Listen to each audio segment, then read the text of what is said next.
Hello vinyl community, this is Randy, back today with another video. Today I am going to show you some VCLT that I received in the mail. I got this on Friday. Elliott Cruz sent me this record in the mail. Elliott at Lazy Dog Records. I had been watching a video of his and he had shown some Little Feat records, and I commented, that I've been wanting to get into Little Feat. They were a band. Little Feat is a band from Southern California, and from the 70s. I never really listened to them before, and Elliot had showed some. So he sent me this record in the mail. So thanks, Elliot. He actually sent me 3 records. All 3 of them came in these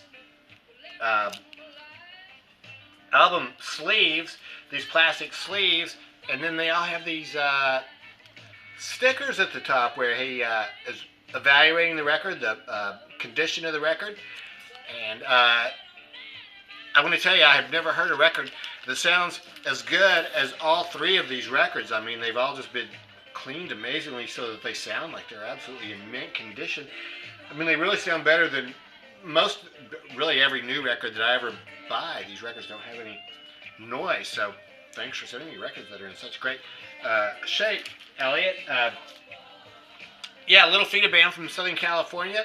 I've never really listened to them back in the day. I sort of associated them with Grateful Dead, sort of a laid-back rock and roll sound. And I think that's pretty much what it is. I was glad to get this record.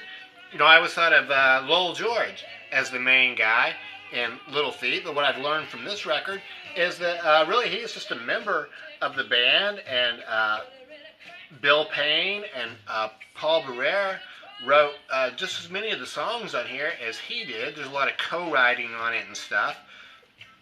There's one song here by Paul Prairie that evidently did not make the cut for the record. High Roller is the name of that song.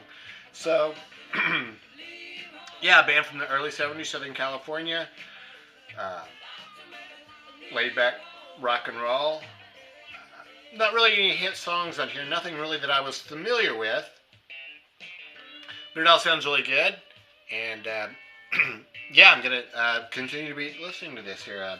This my first Little Feat record, and I don't think it'll be my last one. These should be pretty available, I think, in the used record bins. And this one sounds really good, so I'm sure I'll be getting more. Here's what that record looks like. It's just on the Warner Brothers record label. Elliot also sent me this Bonnie Raitt record, Sweet Forgiveness. Elliot is a retired school teacher and a history teacher, I think. So although he's retired from, I guess, teaching students at school, he's just transitioned into teaching about music on the internet. Really, he has an outstanding channel. I highly recommend it to you. He talks a lot about bluegrass music and flat pickers, regional music from North Carolina, where he is from. And so it's really been a good education for me. It's sort of like Blues Guy Vinyl. I'm learning a lot about a style of music that I really had never heard before, the bluegrass and stuff. So this record is not bluegrass. This is Bonnie Raitt. This, I think, once again falls into that just sort of like laid-back rock and roll. I thought Bonnie Raitt was more of a blues artist, really, straight blues. But I look at Discogs, and she's considered to be more like blues rock. So I think she's well known for playing slide guitar. It was an album from 1977. Here's what her band looks like on the back. And Elliot sent me this record along with one more. All 3 of the records are connected. They all have common people working on them. So on this record, for instance, we have Bill Payne playing keyboard, synthesizer, and organ on this one, and Fender Rhodes on 2 Lives and on the song Home. David Grisman also plays on this record. I didn't really know any of these songs, but you can hear Runaway playing in the background right now, which is a fantastic song by Del Shannon. I love the song Runaway. Whenever I think of that song, I really don't think of the song itself or Del Shannon's version. I always think of the Tom Petty song, you know, running down a dream, where he talks about, you know, me and Del were singing Little Runaway. Fantastic song, and you hear Bonnie singing it now. Sounds great. Elliott sent me another record, third record, Pure Prairie League, Busting Out. So the connection, all three of these records have a connection. So this guy, I guess there's three main people in this band: Craig Lee Fuller, George Ed Powell, and William Frank Hines. I saw in one of his videos where Elliott was talking about this band that Craig Lee Fuller, I guess just after this record came out and they were about to be, you know, busting out as a big band, he had to quit the band for a while to fulfill his obligation as a conscientious objector. So that sort of slowed the band down, I guess. But when he came back, I guess he didn't necessarily join this band, but he worked with Little Feat. So sort of the connection for these records there. You know, I've really always wanted this record because I really liked it. It's just a great album cover. And Pure Prairie League used this sort of a theme, you know, for several of their record covers, I think. So, yeah, really good record. I enjoyed it. This does have a hit song on it, Amy. Side 2 starts with Falling In and Out of Love, and that just transitions very nicely into Amy. So, you know, really beautiful song, hit song. So, Pure Prairie League. Listen to that. I picked up, oh yeah, and this is on RCA Records. I picked up some newer records in January. When I did my year-end review last year for 2019, I just really hadn't bought many records that were, you know, produced in 2019. So this year I'm hoping to, you know, maybe buy a few more newer records that are just being recorded and produced in 2020 for the first time. So I don't want to buy stuff just blindly. I want to get stuff that I'm going to like, but want to support some newer bands. So on the Grimey's webpage in mid-January, I read about Pine Grove. It's the name of the band. Marigold is the name of the record. The description of it sounded good. Indie rock. Band from, I think he said they were from New Jersey. So I decided to get this one, and well, I guess it's listed as indie rock, but boy, it's very quiet. This is all acoustically oriented music. This is really mostly one guy, Evan Stevens Hall, who writes the songs, plays the guitar, sings, but he's got 6 other members in the band, so there's a lot of people making this music. Very quiet, very acoustically oriented, and yeah, gonna listen to this some more. I find myself singing some of these songs to myself at odd times of the day, so I think that's a good sign, and I'm gonna continue to listen to this one. I think it will grow on me as I continue to listen. I would call it, it's not really country rock, but it's definitely singer-songwriter, acoustically oriented. So yeah, it comes with this lyric sheet. And, this is on. Yeah. I think this is about their 3rd or 4th album, and from what I read, this is sort of a continuation of what they've done before. So, yeah, sounds good. It sort of fits in with the music that Elliott describes. Really, the acoustically oriented music. So.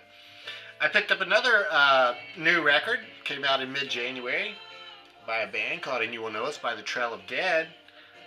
The name of the record is The Godless Void and Other Stories. So, this is a band that was recommended to me by someone in the vinyl community. I can't remember who it was that recommended them to me now, but I read that this one was coming out, and it sounded good from the Grimey's webpage, so I decided to go ahead and pick it up.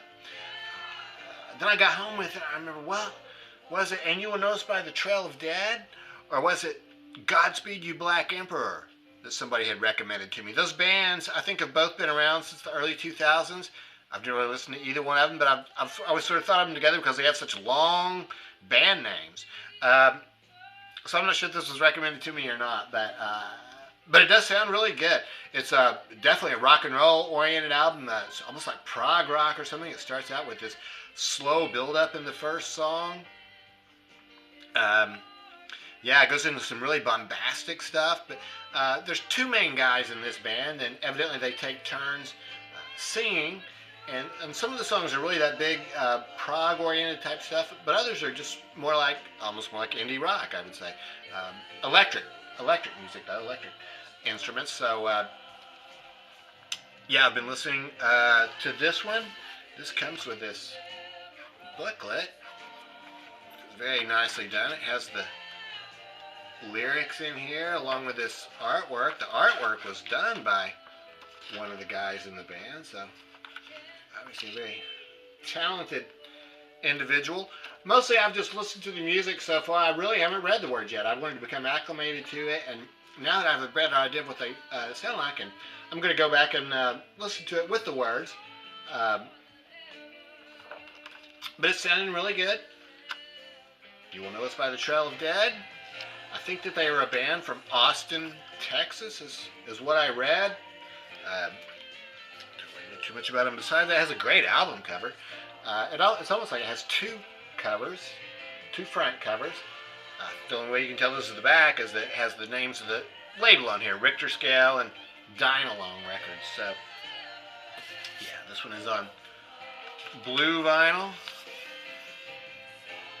Very big sounding record. A lot of production on this one. So, yeah, I'll be listening to this one some more.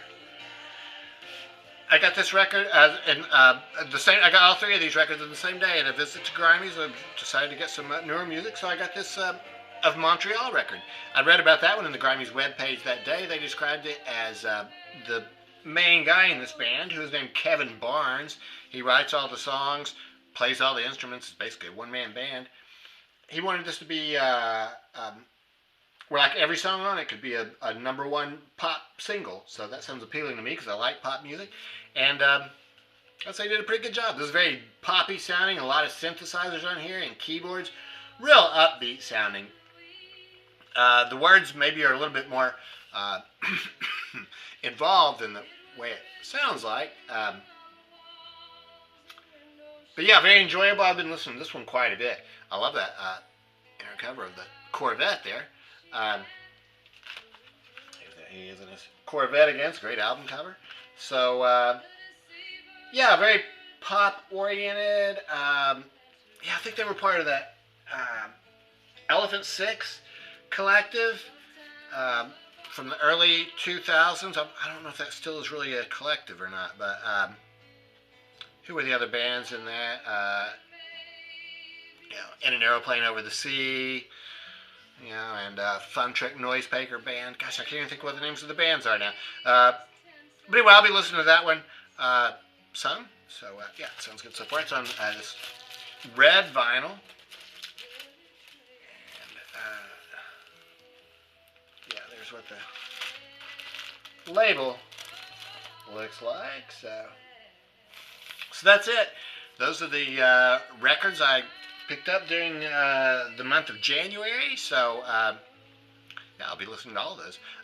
Some more. They're all, I would really say that all 6 of these records are totally out of my wheelhouse. They're not things that I would normally, really listen to, but all of them sound good so far, and I'm going to continue to listen to them. So that's it. Yeah, I'd be interested to know what you think about these records. Have you heard these records, or do you have any desire to hear these records, or anything? So, thanks very much for watching. I hope everybody has a great day.